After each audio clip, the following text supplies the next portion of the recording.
Pazienti lasciati sulle barelle ad aspettare, ore di attesa per i referenti, code, tensioni. Anche nel 2018 il nuovo pronto soccorso di Agrigento, appena inaugurato, ripropone le vecchie emergenze.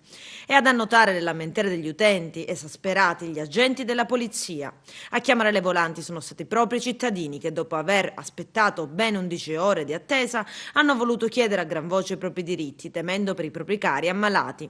Testimone di quanto accaduto anche un consigliere comunale di Palazzo dei Giganti, Salvatore Borsellino, che racconta: mi sono trovata in ospedale vista la grave condizione di una mia strettissima parente con un'ischemia in corso che doveva essere trasferita urgentemente a Palermo al fine di essere sottoposto a un delicato intervento.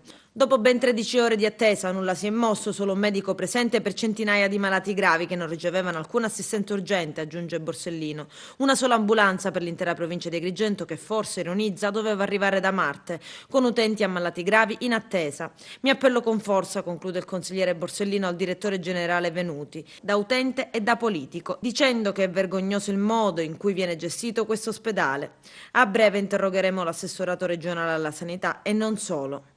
E le criticità del momento sono state confermate anche dalla stessa direzione dell'ospedale, ma le cause sono state ribaltate su fattori differenti. Per il direttore Antonello Seminerio, a causare di servizi è stato il momento di iperafflusso e non si è trattato di un problema di struttura e i rallentamenti e le cause avrebbero, a suo dire, creato disagi solo ai malati non gravi.